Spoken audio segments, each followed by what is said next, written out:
Hello every one, പുതിയൊരു ക്ലാസ്സിലേക്ക് ഏവർക്കും സ്വാഗതം.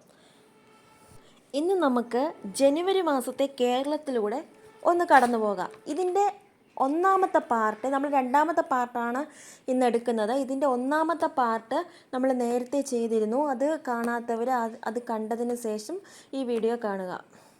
തുടക്കത്തിൽ ഞാൻ പറയട്ടെ, നിങ്ങൾ ആദ്യമായിട്ടാണ് ഈ ചാനൽ കാണുന്നതെങ്കിൽ സബ്സ്ക്രൈബ് ചെയ്യാൻ മറക്കരുത്. ക്ലാസ്സുകൾ ഇഷ്ടപ്പെട്ടാൽ ലൈക്ക് തരാനും മറക്കരുത്. നിങ്ങളുടെ അഭിപ്രായങ്ങൾ കമൻ്റായിട്ട് രേഖപ്പെടുത്താനും മറക്കരുത്. അപ്പം നമുക്ക് ക്ലാസ്സിലേക്ക് പോകാം. ഒന്നാമത്തെ ക്വസ്റ്റ്യൻ: വൈദ്യുതി ഇല്ലാതെ ജലം ശുദ്ധീകരിക്കാൻ നാനോ പൗഡർ വികസിപ്പിച്ച സർവകലാശാല. കേരള സർവകലാശാലയിലെ ഗവേഷകരാണ് സൂര്യപ്രകാശം മാത്രം ഉപയോഗിച്ച് ജലം ശുദ്ധീകരിക്കാൻ ശേഷിയുള്ള നാനോ പൗഡർ വികസിപ്പിച്ചെടുത്തത്. ഇനി അടുത്ത ക്വസ്റ്റ്യൻ നോക്കാം. ഗ്ലോബൽ സയൻസ് ഫെസ്റ്റിവൽ കേരളയുടെ വേദി. വേദിയുടെ പേരെന്താണ്? ബയോ 360 ലൈഫ് സയൻസ് പാർക്ക്, തോന്നിക്കലിലാണ്. അത് തിരുവനന്തപുരം ജില്ലയിലാണ് സ്ഥിതി ചെയ്യുന്നത്. ഇനി നമുക്ക് കുറച്ച് വേദികൾ പരിചയപ്പെടാം. അപ്പോൾ ആദ്യത്തേത് നോക്കാം. 2024 മാർച്ചിൽ കേരളത്തിൽ നടന്ന ഇൻ്റർനാഷണൽ സർഫിംഗ് ഫെസ്റ്റിവലിൻ്റെ വേദി എവിടെയാണ് കൂട്ടുകാരെ? വർക്കലയാണ്, വർക്കല. അടുത്തൊരു വേദി നോക്കാം. 2024 മാർച്ചിൽ കേരളത്തിൽ നടന്ന ഇൻ്റർനാഷണൽ പാരാഗ്ലൈഡിംഗ് മത്സരത്തിൻ്റെ വേദി അത് വാഗമണ്ണാണ്, വാഗമൺ. അടുത്തത് നോക്കാം. 2024 മാർച്ചിൽ കേരളത്തിൽ നടന്ന ഇൻ്റർനാഷണൽ മൗണ്ടൻ സൈക്ലിംഗ് ചാമ്പ്യൻഷിപ്പിൻ്റെ വേദി അത് മാനന്തവാടിയാണ്. അപ്പം നമ്മൾ 3 വേദിയാണ് ഇപ്പോൾ പരിചയപ്പെട്ടത്. നമ്മൾ ഈ അവസാനം പറഞ്ഞ 3 മത്സരങ്ങളും സാഹസിക വിനോദസഞ്ചാരം പ്രോത്സാഹിപ്പിക്കുന്നതിൻ്റെ ഭാഗമായി നടത്തിയവയാണ്. ഇനി നമുക്ക് അടുത്തൊരു വേദി പരിചയപ്പെടാം. International literature festival of Kerala 2024 വേദിയാണ് തൃശ്ശൂർ. കേരള സാഹിത്യ അക്കാദമിയുടെ നേതൃത്വത്തിലാണ് ഇത് നടത്തുന്നത്. അതുപോലെ തന്നെ ഇപ്പോഴത്തെ കേരള സാഹിത്യ അക്കാദമിയുടെ പ്രസിഡന്റ് ആരാണ്? അത് കെ സച്ചിദാനന്ദനാണ്. ഇനിയും ഇൻ്റർനാഷണൽ ലിറ്ററേച്ചർ ഫെസ്റ്റിവലിന് ഒരു പ്രമേയമുണ്ടായിരുന്നു. ആ ഒരു പ്രോഗ്രാമിന് ഒരു പ്രമേയമുണ്ടായിരുന്നു. എന്തായിരുന്നു ആ പ്രമേയം? സാഹിത്യം, സംസ്കാരം, പുരോഗതി എന്നതാണ്. അടുത്തൊരു ക്വസ്റ്റ്യനിലേക്ക് പോയാലോ? ക്വസ്റ്റ്യൻ നോക്കുക. തേനീച്ച, കടന്നൽ എന്നിവയുടെ ആക്രമണത്താൽ വനത്തിനകത്ത് സംഭവിക്കുന്ന ജീവഹാനിക്ക് നൽകുന്ന നഷ്ടപരിഹാര തുക എത്ര രൂപയാണ്? 10 ലക്ഷം രൂപയാണ്.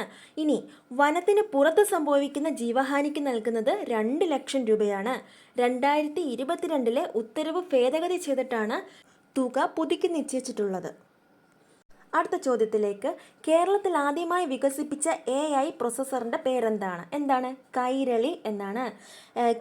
ഡിജിറ്റൽ യൂണിവേഴ്സിറ്റിയാണ് ഇത് വികസിപ്പിച്ചെടുത്തത്.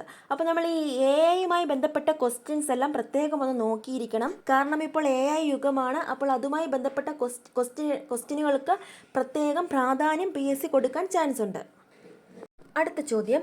കേരള നിയമസഭാ ചരിത്രത്തിലെ ഏറ്റവും ദൈർഘ്യം കുറഞ്ഞ നയപ്രഖ്യാപന പ്രസംഗം നടത്തിയ ഗവർണർ ആരാണ്?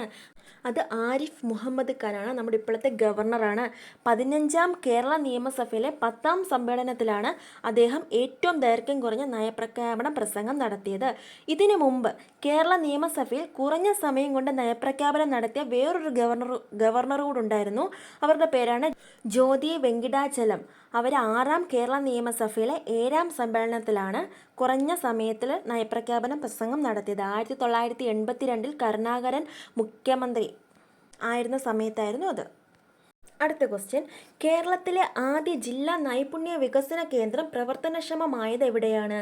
പാപ്പനംകോടാണ്. അടുത്ത ചോദ്യത്തിലേക്ക്. കേരള ഗവർണർ ആരിഫ് മുഹമ്മദ് ഖാന് സുരക്ഷ ഒരുക്കുന്ന കേന്ദ്ര സേന ഏതാണ്? അത് CRPF ആണ്. CRPF. ഈ CRPFിൻ്റെ ഫുൾ ഫോം എന്താണ്? സെൻട്രൽ റിസർവ് പോലീസ് ഫോഴ്സ് എന്നാണ്. ഈ CRFിൻ്റെ ഇപ്പോഴത്തെ ഡയറക്ടർ ജനറലാണ് അനീഷ് ദയാൽ സിംഗ്. അപ്പോൾ CRFിൻ്റെ ഫുൾ ഫോം എന്താണ്? സെൻട്രൽ റിസർവ് പോലീസ് ഫോഴ്സ് എന്നാണ്, മറക്കരുതേ. അടുത്തൊരു അടിപൊളി ചോദ്യത്തിലേക്ക്. മയക്കുമരുന്ന് കടത്ത്, സംഭരണം, വിൽപ്പന എന്നിവയിൽ ഏർപ്പെട്ടിരിക്കുന്ന വ്യക്തികളെ കണ്ടെത്താൻ പോലീസ് നടത്തുന്ന പരിശോധനയുടെ പേരെന്താണ്? അതിൻ്റെ പേരാണ് ഓപ്പറേഷൻ ഡി ഹണ്ട്. ഇന്നത്തെ ലാസ്റ്റ് ചോദ്യത്തിലേക്ക്. സംസ്ഥാനത്ത് ആദ്യമായി വനം വകുപ്പ് നിർമ്മിച്ച തുളസി വനം സ്ഥിതി ചെയ്യുന്നത് എവിടെയാണ്? തുളസികൾക്കായി മാത്രം സർക്കാർ നിർമ്മിച്ച ഒരു വനമാണ്. അതെവിടെയാണ്? കോന്നിയാണ്.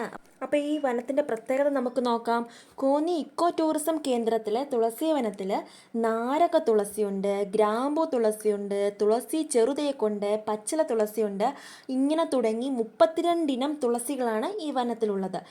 ഇത് എന്തിനാണ്, ഇതിൻ്റെ ലക്ഷ്യം എന്താണെന്ന് ചോദിച്ചാൽ വിനോദസഞ്ചാരികൾക്ക് തുളസിച്ചെടികളെക്കുറിച്ച് കൂടുതൽ അറിയുവാനും പഠിക്കുവാനും ഇത് ഉപകാരപ്പെടും എന്ന ഉദ്ദേശത്തോടെയാണ് സർക്കാർ ഇത് ആരംഭിച്ചിരിക്കുന്നത്.